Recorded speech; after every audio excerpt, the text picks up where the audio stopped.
Bueno, el día de hoy vamos a hablar sobre los alimentos funcionales.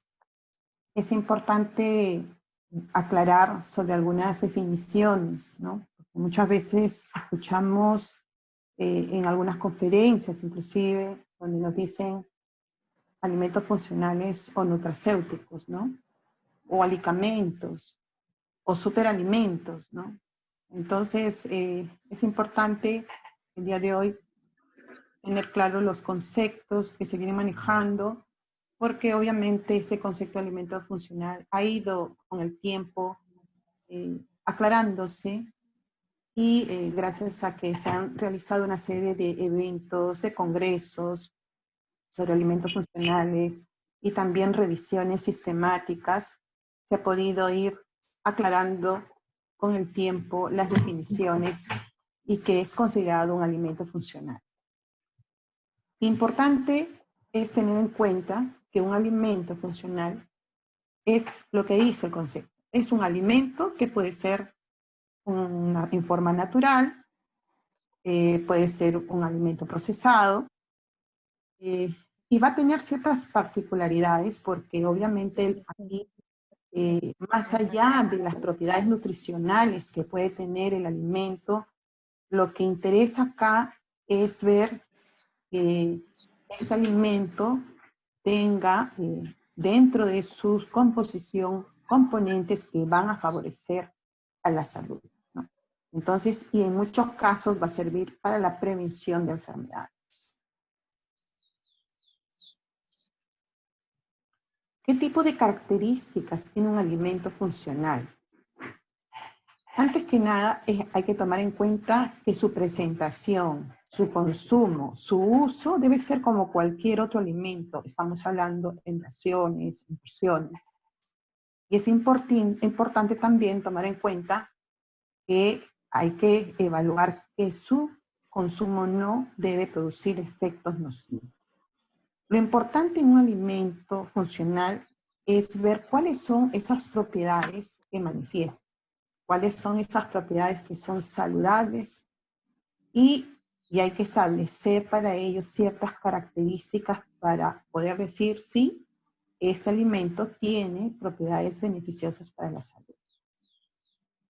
Generalmente un alimento funcional lo que busca es prevenir cierto tipo de enfermedades crónicas, como el caso de enfermedades que están relacionadas a los procesos metabólicos, al sistema digestivo, a enfermedades cardiovasculares, a enfermedades crónicas como hipertensión, osteoporosis. Están relacionadas también con enfermedades neurodegenerativas y es importante, enfermedades que ahora están tomando mucha importancia, como es la diabetes, la hipertensión, las enfermedades cardiovasculares y sobre todo, como ustedes ven, existe una interrelación entre ellas, ¿no? Entonces se está evaluando cuáles son justamente la prevención a este nivel, ¿no? El otro punto importante es establecer cómo se puede dar estos efectos benéficos tomando en cuenta los consumos y las cantidades que normalmente nosotros tenemos a través de la dieta. O sea, estamos hablando de raciones, porciones que normalmente nosotros consumimos y que con esas raciones, con esas cantidades podamos obtener efectos beneficiosos para nuestra salud. Hemos escuchado muchos términos sobre superalimentos y nutracéuticos. Hemos hablado de que se vienen estudiando una serie de superalimentos, incluso nuestro gobierno viene promocionando. Y vamos a ver que esto está relacionado obviamente a un estudio de la composición nutricional y de algunos análisis que se han realizado en función a algunos bioactivos que estos presentan, ¿no? Sin embargo, nosotros podemos ver que sí existen diferencias entre lo que son alimentos funcionales y los superalimentos. ¿Por qué? Porque los alimentos funcionales tienen un marco legal. Ustedes van a ver que existe ya una normativa dentro de lo que es la Unión Europea, existe una legislación, también a nivel de códex. Vamos a ver, incluso acá en nuestro país tenemos lo que son la declaración de propiedad, que está establecida en la norma técnica 209-651, ¿no? Esta norma técnica justamente habla claramente con respecto a las propiedades saludables y está relacionado justamente con aquellas propiedades que están en un alimento y que tienen que estar relacionadas a la salud, ¿no? Entonces, sí existe un marco normativo dentro de lo que es el alimento funcional. ¿Qué pasa con el concepto de nutracéutico? En caso de nutracéutico, el concepto está referido a una forma farmacéutica. Estamos hablando de un jarabe, de una cápsula, de una grafea, una forma farmacéutica, pero tiene una particularidad, que dentro de esa formulación vamos a encontrar un ingrediente que puede ser una parte de un alimento, puede ser una extracción de un compuesto que está dentro de un alimento, pero que tiene su forma de presentación, es una forma farmacéutica. Y por lo tanto, su manejo es como un fármaco. Estamos hablando que tiene una prescripción, tiene una posología, tiene una indicación, y obviamente sus propiedades están justamente dirigidos a un esquema y un tratamiento y un manejo como un fármaco. Entonces, son dos conceptos claramente establecidos donde podemos tomar en cuenta que no podemos confundir lo que es un nutracéutico frente a un alimento funcional. Pero ¿cuáles son las condiciones que debe cumplir un alimento para ser considerado funcional? Importante es tener claro la evidencia científica.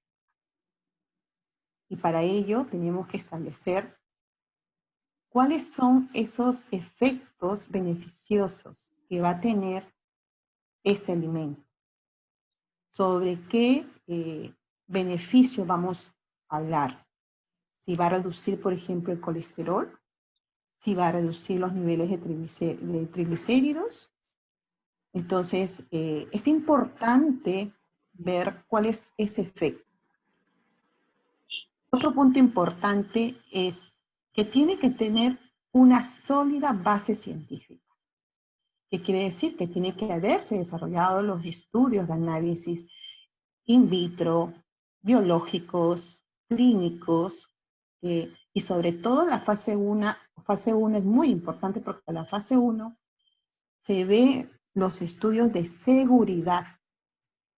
Entonces, ustedes, por ejemplo, están escuchando en las noticias que ya hay muchas vacunas que se vienen trabajando y están en fase 3. Entonces, para nosotros es importante también tener una evidencia que esté demostrado y que cuente con todos los estudios que corresponden, ¿no? Los efectos fisiológicos beneficiosos sobre el estado de salud, los efectos benéficos sobre la salud, deben ser sobre la base científica. Vamos a ver ahora que aparte de eso, a conocer los efectos beneficiosos, tenemos que tener claramente quién o quiénes son los responsables de este efecto beneficioso. Tenemos que identificarlos, tienen que tener obviamente una estructura, tienen que tener definidas sus propiedades, qué tan estable es bajo ciertas condiciones, tenemos que identificarlo, y los métodos que sirvan para identificarlo deben tener métodos que puedan ser reproducibles en cualquier parte del mundo. Es importante que estos métodos no solamente sean repetitivos, sino también tienen que ser reproducibles. Es fundamental definir las estructuras, porque muchas veces hemos identificado compuestos por masas moleculares. Existen tecnologías, ¿no?, como un detector de masas, ¿no?, que te permite determinar una masa molecular, pero necesitamos equipos como un equipo de resonancia magnética que sí te permite definir los grupos funcionales y definir claramente la estructura de esa molécula. Es por eso que no basta simplemente tener un cromatógrafo líquido, sino hay que ver qué tipo de detectores tenemos y al mismo tiempo el poder aislar estos bioactivos para poder determinar cuál es su estructura química. ¿Y por qué yo hago énfasis en la estructura? Porque más adelante vamos a ver la importancia que tienen la estructura base y también los grupos radicales, los radicales alquílicos que puede haber incluso en una estructura base y cómo puede afectar en muchas de las propiedades de antioxidantes que tenemos actualmente conocidas. Entonces, cuando yo ya identifiqué y pude cuantificar también estos compuestos bioactivos y tengo métodos reproducibles, es importante todos los estudios que están relacionados ya con los procesos metabólicos. Tenemos que tener claro, si bien es cierto que nosotros podemos identificar una concentración de un bioactivo en un determinado alimento, ya sea natural o procesado, no me indica que esa concentración realmente va a ser absorbida y va a ser utilizada en el sitio de acción. Entonces, probablemente vamos a poder analizar que gran parte de estos bioactivos, en algunos casos, no son 100% absorbidos, y lo que se absorbe tiene obviamente un proceso de distribución, un proceso metabólico, y también tiene un proceso de eliminación, y por eso es muy importante conocer cómo actúan estos principios activos, a qué nivel actúan, cómo es su mecanismo de acción, para poder tener claro cuál es la concentración en la cual es eficiente ese bioactivo. ¿Cuál es esa concentración que puede llegar a ser tóxica o puede tener algún efecto no deseado? Entonces, es muy importante determinar la concentración de eficiencia y cuál es ese rango de eficiencia que me va a permitir tener los resultados que yo espero con respecto a los beneficios en la salud. Entonces, vamos a entrar ahora a la clasificación. Generalmente nosotros tenemos diferentes publicaciones sobre clasificación de alimentos funcionales. La más tradicional es en función a si son naturales o si son procesados. Entonces, muchos de ellos tenemos formas naturales de obtenerlos, ¿no?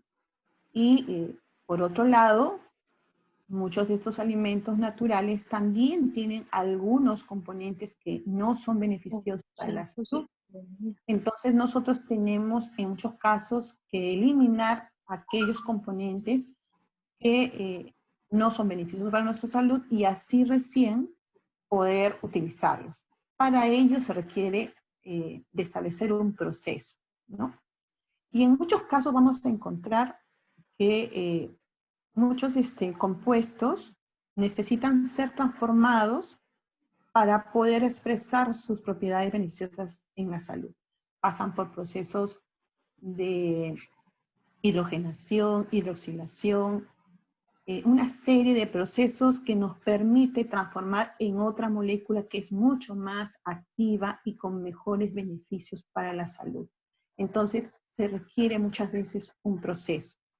En otros casos, vamos a ver que en alimentos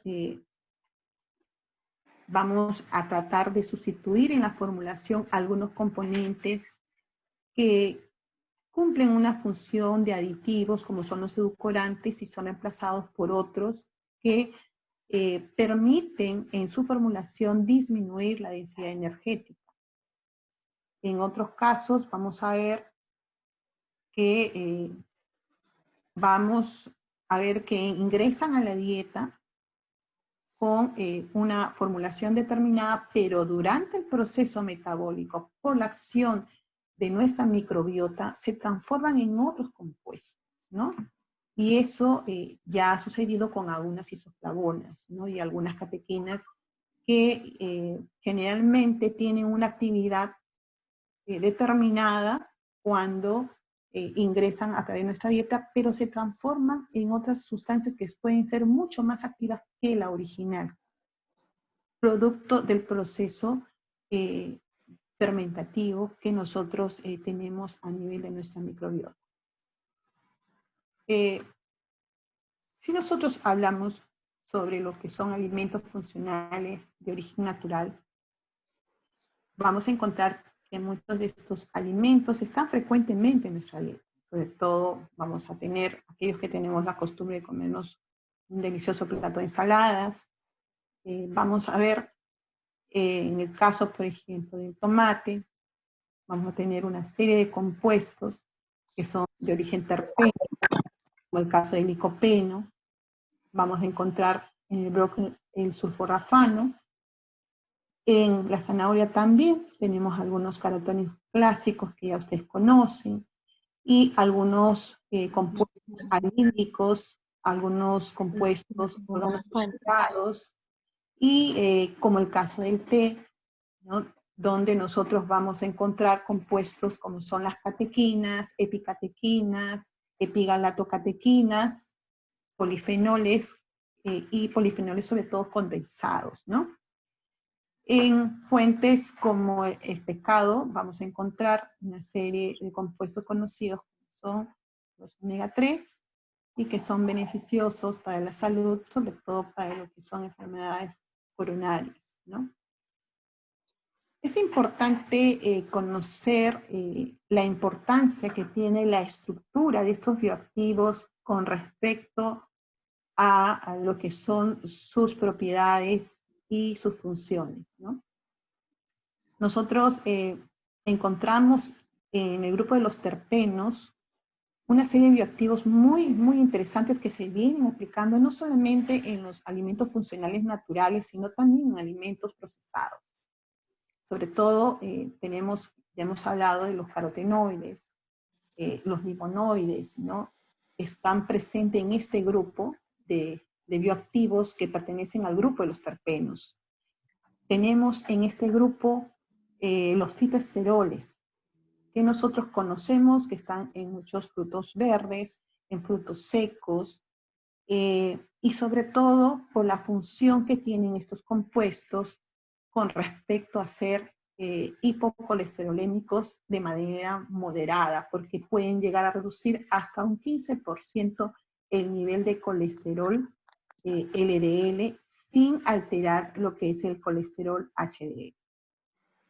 Es importante ver que está claramente definido el mecanismo de acción de los fitoesteroles, que actúan a nivel de la absorción, donde mediante la estructura micelar que se forma, y donde ellos forman parte de una estructura micelar, permite a los fitoesteroles evitar la absorción del colesterol por un simple mecanismo que es en que los fitoesteroles con el colesterol, viendo la estructura base, ambos son del ciclopentano pedirofenantreno, les permite, por tener esa estructura base similar, poder reemplazar el fitoesterol por el colesterol en la estructura micelar, lo cual al desplazarlo no va a permitir la absorción del colesterol, porque el colesterol para absorberse necesita estar dentro de esa estructura micelar.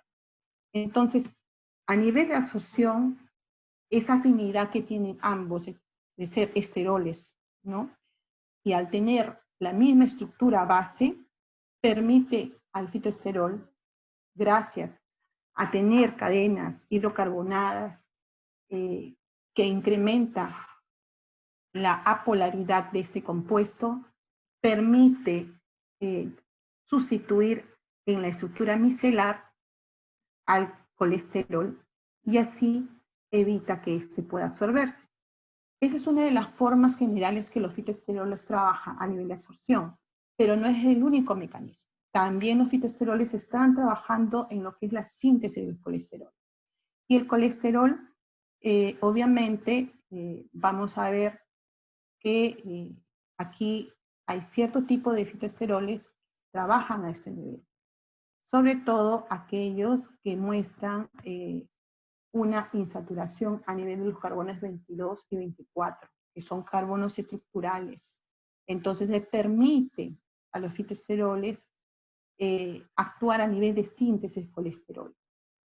¿Y esto en qué beneficia, por ejemplo, la persona que está, por ejemplo, en un proceso de tratamiento con estatinas? Se ha podido ver que alimentos que tienen fitoesteroles y cuya la norma permite hasta 2 gramos de consumo diario, les ha permitido que muchos pacientes que tienen tratamiento con estatinas puedan tener un tratamiento sinérgico con dietas que tienen alimentos con fitoesteroles, ¿no? Pero hay que tomar en cuenta también la concentración. Como les dije, es muy importante la concentración. Esto ya está establecido también en la norma europea y también es establecido donde obliga a aquellos alimentos que tienen fitoesteroles, pueden ser yogures, pueden ser mantequillas, productos lácteos, necesariamente tienen que poner en su etiquetado la concentración, la presencia de fitoesteroles, ¿no? Importante es ver justamente esa sinergia, y esa sinergia se debe a que las estatinas no trabajan en el mismo punto de acción que los fitoesteroles, ¿no? ¿Por qué? Porque obviamente las estatinas, si bien es cierto, inhiben la síntesis del colesterol, los fitoesteroles, la gran mayoría está trabajando en lo que es la absorción. Entonces sí pueden hacer una interesante sinergia. En cambio existen otros medicamentos que sí trabajan a nivel de absorción, entonces las sinergias no se expresan porque ambos trabajan en los mismos niveles. Y eso es muy importante porque existe evidencia clínica de la sinergia que tienen los fitoesteroles con las estatinas en el caso de los pacientes que vienen siendo tratados con ellos. Y es importante tomar en cuenta que los estudios se han hecho con alimentos que a quienes se le ha agregado, o sea, alimentos procesados, a quienes se les ha agregado fitoesteroles en su formulación, y son trabajos que se han evidenciado hasta una disminución de un 15% de los niveles de colesterol. Después tenemos dentro de los terpenos la capsaicina y también los carotenoides. Sobre todo vamos a encontrar la forma como estos vienen trabajando, disminuyendo, inhibiendo los procesos oxidativos, sobre todo a nivel de lo que es oxidación lipídica. Vamos a tomar en cuenta las propiedades antioxidantes que tienen obviamente estos terpenos y sobre todo a nivel de ciertos tejidos, como le dije, el tejido pulmonar. Hay muchos estudios que evidencian justamente estas propiedades de inhibición de la oxidación lipídica. Tenemos otro gran grupo de fitoquímicos que son los compuestos fenólicos. El grupo más estudiado, obviamente, son los flavonoides. Vamos a encontrar sobre todo algunos bioactivos que tienen muchas publicaciones, sobre todo vamos a ver lo que es quercetina, lo que es rutina, y cuando nosotros hablamos de quercetina y rutina, estamos hablando de flavonoles, básicamente. Dentro de los flavonoides se conoce que tiene obviamente una estructura base, y sobre esa estructura base hay una serie de clasificaciones de diferentes tipos de flavonoides, ¿no? Así como también tenemos las isoflavonas. Dentro de las isoflavonas, las más estudiadas son las isoflavonas de la soya, ¿no? Donde tenemos la lacteína, ¿no? La genisteína, y que obviamente nosotros dentro de este gran grupo, como les dije, hay una serie de estudios porque los flavonoides tienen diferentes mecanismos de acción que pueden actuar como primera línea en lo que es la inhibición del proceso oxidativo o pueden actuar también como segunda línea. Y la segunda línea es promoviendo la regeneración de aquellos antioxidantes, porque nuestro organismo lo que busca es mantener una homeostasia, y esa homeostasia se logra gracias a que nosotros tenemos antioxidantes endógenos y también necesitamos a los antioxidantes exógenos que vienen a través de la dieta. Entonces, nosotros necesitamos recuperar la forma activa y muchas veces estos flavonoides están trabajando en segunda línea y en otros casos en primera línea. Y cuando hablamos de primera línea es cuando actúan directamente sobre los radicales libres, ¿no? Y actúan ya sea inhibiendo su formación o inhibiendo el daño que estos generan, ¿no? Entonces, vamos a encontrar, por ejemplo, procesos de inhibición que se dan cuando se forman, por ejemplo, la forma oxidada del colesterol LDL y que comienza a dañar lo que es el tejido endotelial y se van formando las placas o ateromas, ¿no? Entonces, vamos a encontrar muchos flavonoides que están justamente no solamente inhibiendo el proceso de oxidación en sí, sino también el daño que estos generan a nivel endotelial. Interesante ver también el caso de los antocianos. Tenemos las antocianidinas y las antocianinas, ¿no? Entonces, es importante diferenciar lo que es una estructura conjugada y una estructura que es el aglicón libre. El aglicón libre, obviamente, puede tener una mayor actividad, pero es una molécula mucho más inestable. Y cuando yo quiero incorporarle en una formulación, probablemente no me convenga trabajar con el aglicón libre porque por su inestabilidad, pero sí conjugada, porque puedo bajar el potencial antioxidante, pero lo hago una molécula mucho más estable y que permite involucrarlo dentro de una formulación de un alimento procesado. Algo parecido también nos pasa con los fitoesteroles que acabamos de ver. Los fitoesteroles los podemos encontrar como aglicón, pero también pueden estar conjugados. Y generalmente, como están en matrices oleosas, lo que hacemos es conjugarlos con forma de ésteres, ¿no? Entonces, esto permite tener una estructura mucho más estable y permite que este se pueda incorporar dentro de una matriz de esta característica, ¿no? Sobre todo en el proceso de elaboración. Vamos a ver también lo que normalmente conocemos como alimentos funcionales procesados. Hemos hablado que sí, podemos procesar un alimento porque hacemos una transformación de esa molécula y podemos, mediante un proceso químico o biotecnológico, podemos obtener otra molécula que puede ser mucho más activa y de interés, ¿no? Un clásico ejemplo pasa con las chalconas, ¿no? Entonces las chalconas, frente a las dihidrochalconas, ¿no? Que es un tipo de compuesto, ustedes van a ver que tienen un poder endulzante mayor, se usa como un aditivo dentro de una formulación de alimentos procesados, pero también se aprovecha sus propiedades beneficiosas para la salud. ¿Por qué? Porque muchos de nuestros alimentos funcionales que tienen bioactivos, estos bioactivos no solamente dan características antioxidantes, también pueden dar características organolépticas, como es el color, el aroma, el sabor, ¿no? La astringencia, que son características de los taninos, y que pueden influenciar sobre las propiedades sensoriales de un alimento procesado. Entonces, dentro del mercado, nosotros vamos a encontrar una serie de alimentos como son los probióticos, los prebióticos, los simbióticos, que son alimentos que tienen ambos compuestos, tanto probióticos como simbióticos, y tenemos una serie de productos que han sido modificados, ¿no? Y en algunos casos enriquecidos con omegas, con fitoesteroles o enriquecidos con algunos antioxidantes tipo las antocianas, ¿no?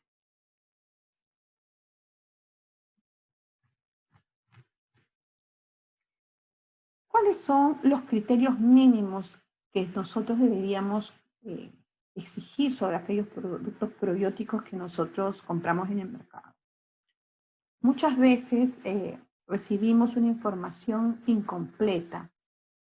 Y digo incompleta porque necesitamos establecer no solamente el nombre, sino necesitamos establecer de qué cepa estamos hablando.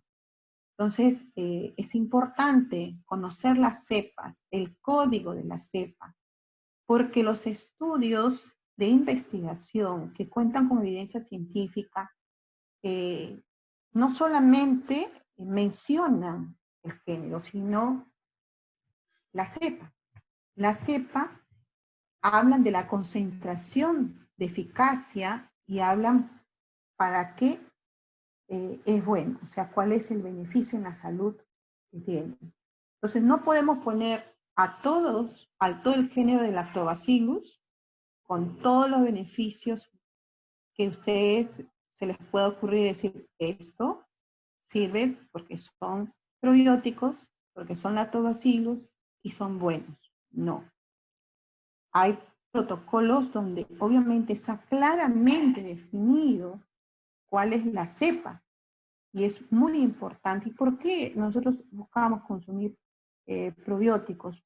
Por los beneficios no solamente de carácter inmunológico, sino también por los beneficios de carácter no inmunológico, ¿no? Por ejemplo, nos permite producir bacteriocinas, que es de carácter no inmunológico, también están modulando el perfil de citoquinas, también tienen que ver activar los macrófagos, ¿no? Y sobre todo, nos interesa conocer, como les dije, qué evidencia científica se tiene sobre la aplicación de estos probióticos, ¿no?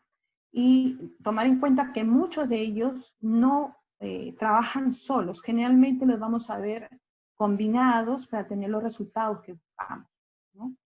Entonces es importante tener en claro cuál es la concentración, cuál es su vida útil, ¿no? Tener claro a qué lote pertenecen, ¿no? Y ver qué tan eficaces son mediante los estudios clínicos y que cuenten obviamente con la evidencia científica respectiva. Algunas veces nos ponemos a analizar lo importante ¿es el probiótico solamente? No, también es muy importante la formulación.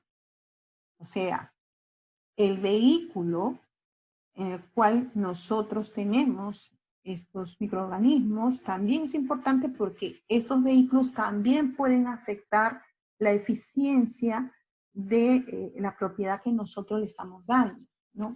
Entonces, por eso nosotros insistimos muchas veces que cuando nosotros queremos hablar de un alimento que tienen los probióticos, insistimos de que las pruebas que se hagan sobre el producto de la marca que está teniendo ese probiótico. ¿Por qué? Porque no necesariamente es el mismo vehículo con el cual se hizo el estudio en Europa o en Estados Unidos. Entonces, es muy importante ver cuáles son esas condiciones. Muchas veces hemos tenido algunas discrepancias con algunas empresas porque nos dicen, y nos ha pasado con algunos testistas, que querían hacer estudios de algunos alimentos que tienen justamente probióticos y prebióticos, y nos decían, la casa nos decía, pero ¿para qué? Si ya está evidenciado, se conoce en un vehículo y en una marca diferente, pero en tu producto no se conoce. Y necesitamos determinar cuál es el periodo para obtener ese beneficio en la salud. Necesitamos determinar cuál es el género y la cepa con la cual tú estás trabajando, si realmente esa cepa tiene las propiedades y los beneficios que nosotros estamos buscando. Entonces, es muy importante por eso conocer la formulación, tener claro el rotulado. Y como les dije, tenemos varios productos que cumplen esa función simbiótica, ¿no? Tenemos que tienen el prebiótico y el probiótico y el prebiótico, ¿no? Entonces vamos a ver que ya existe, por ejemplo, evidencia de los beneficios saludables que tienen microorganismos, por ejemplo, del código ATCC, 55, 7, 30, que se han confirmado, ¿no? Para lo que es Lactobacillus reuteri en caso de diarrea aguda. Y vamos a ver que también hay evidencia de Lactobacillus casei DN 114-001, que también se trabaja en combinaciones y también con Saccharomyces. O sea, estamos hablando ya de mezclas de microorganismos donde mezclados juntos tienen un resultado para el tratamiento de lo que es diarrea aguda.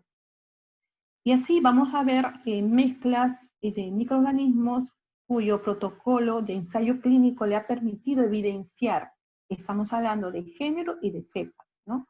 Bajo ciertas condiciones de concentración han podido tener los resultados, en ese caso, para lo que es diarrea aguda.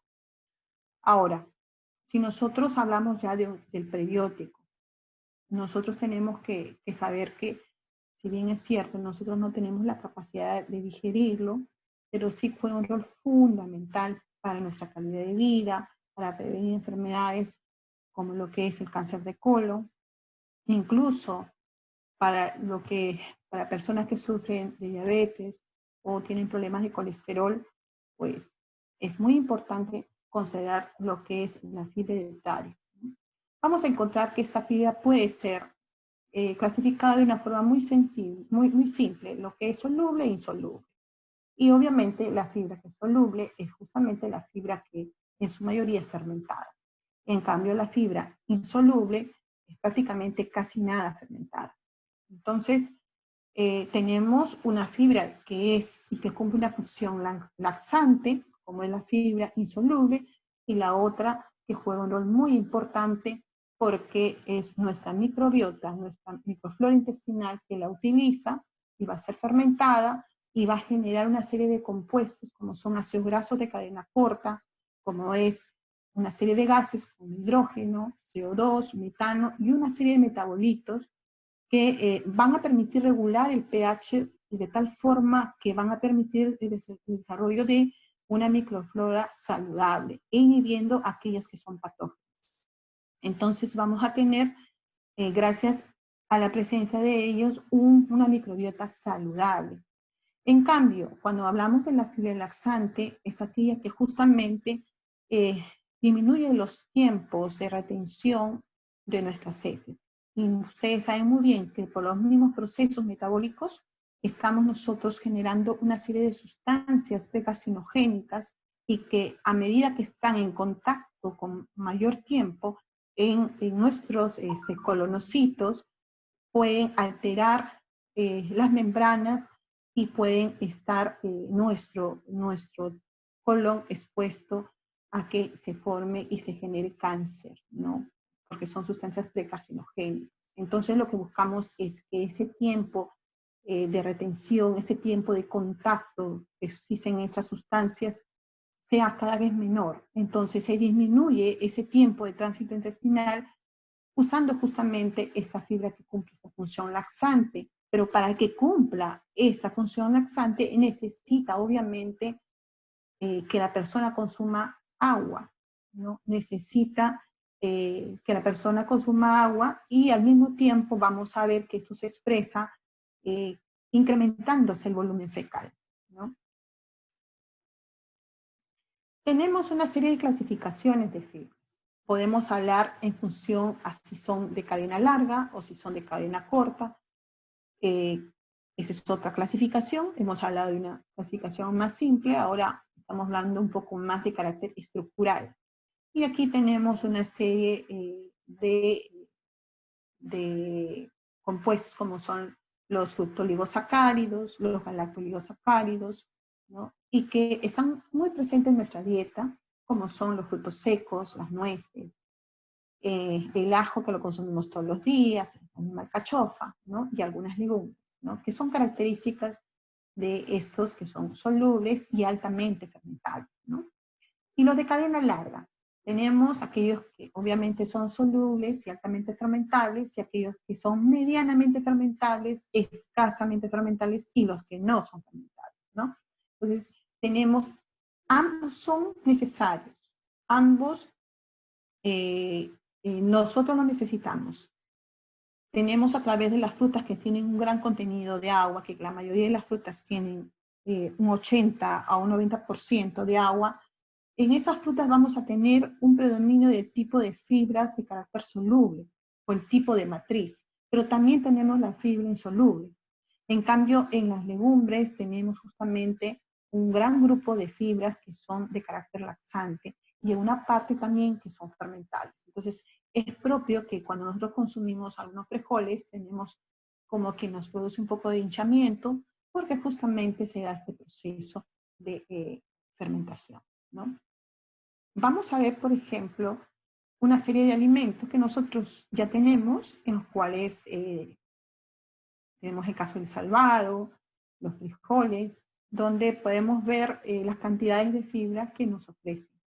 ¿Cuánto nosotros deberíamos consumir? Un promedio de 25 a 30 gramos diarios, pero normalmente por nuestras costumbres, nuestra tradición de consumir dietas que son hipercalóricas muchas veces, no llegamos a esas cantidades, ¿no? ¿Cuánto debería consumir, por ejemplo, un niño que tiene 3 años?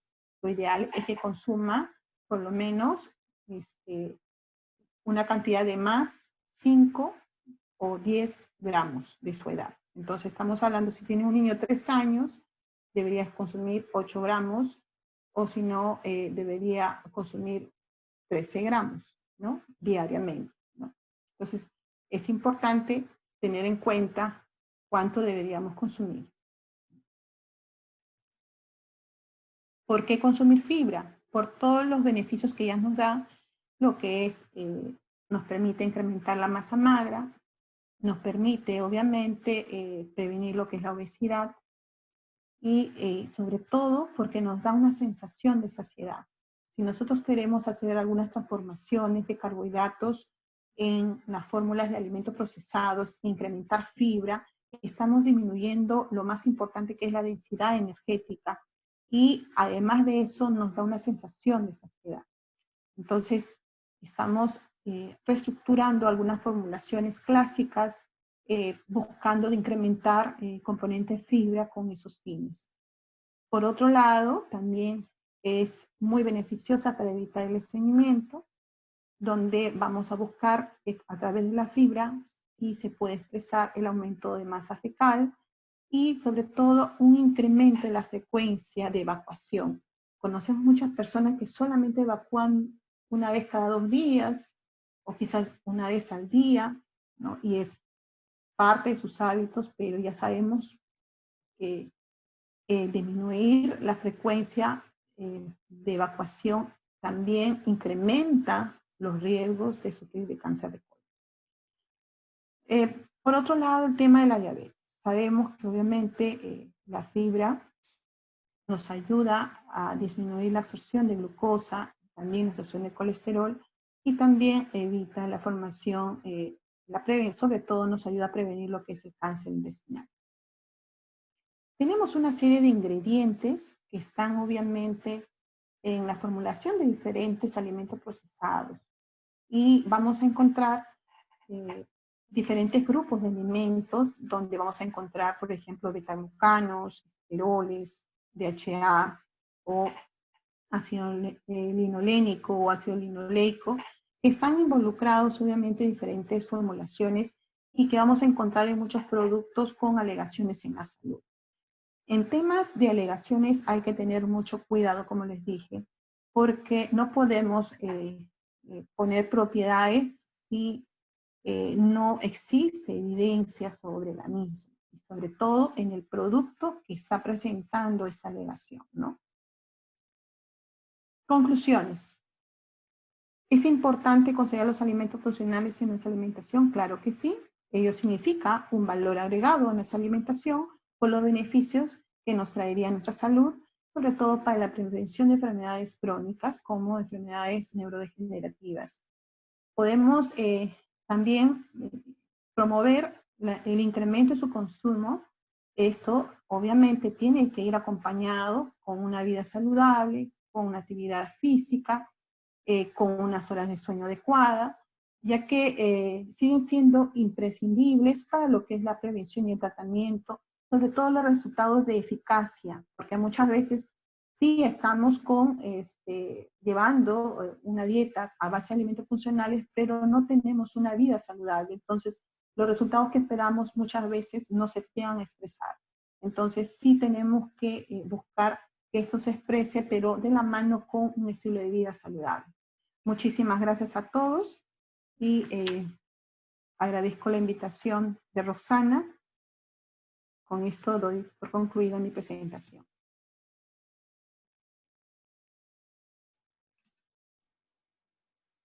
Muchas gracias por su participación, doctora Ana María. Quisiera saber, de repente alguna de las oyentes tendrán alguna consulta o pregunta en relación al tema de disertación.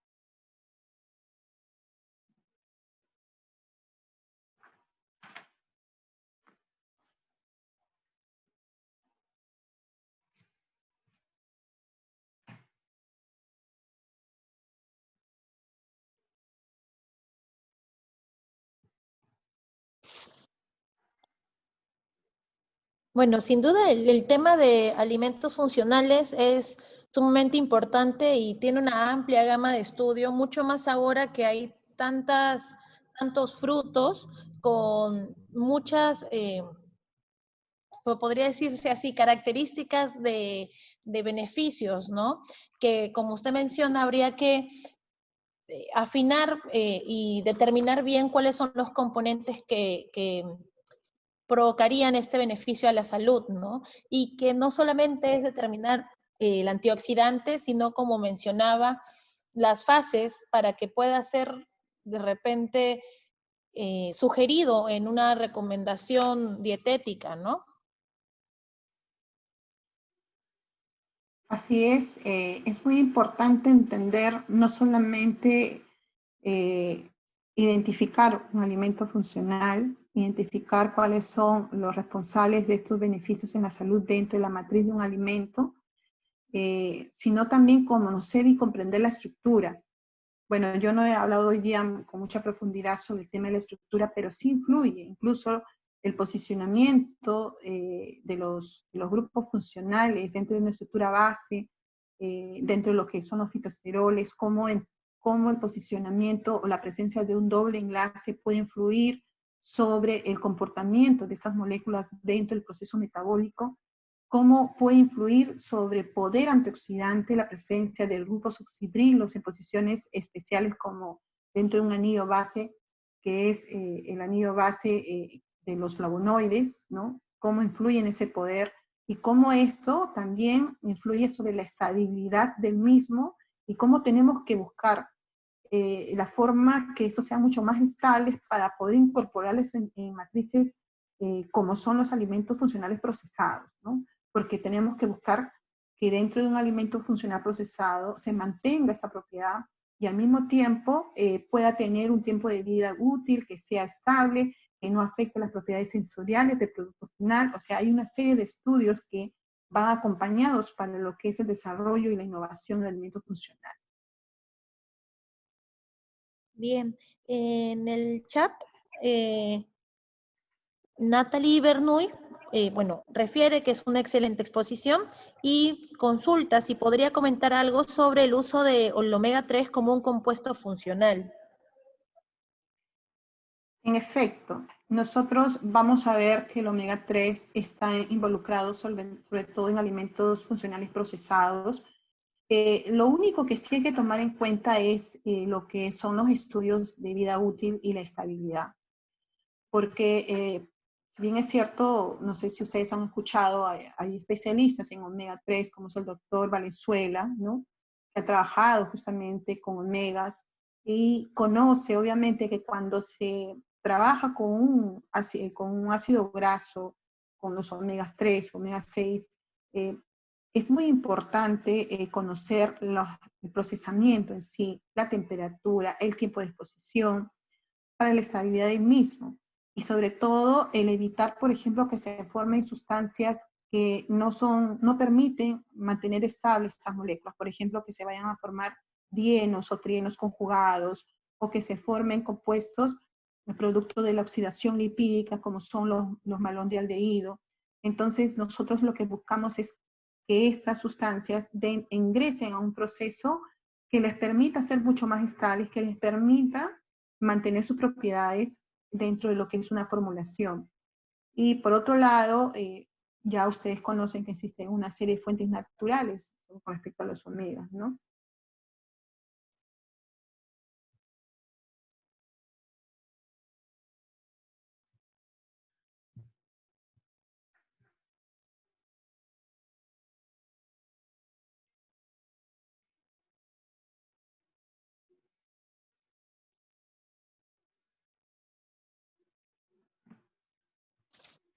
Bueno, al parecer no hay más consultas por el chat.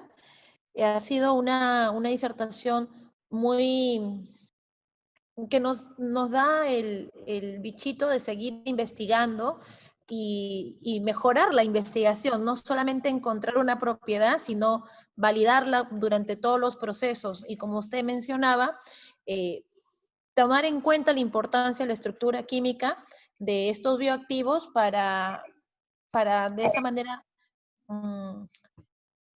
volver factible o verificar la propiedad beneficiosa, ¿no? O funcional de un alimento.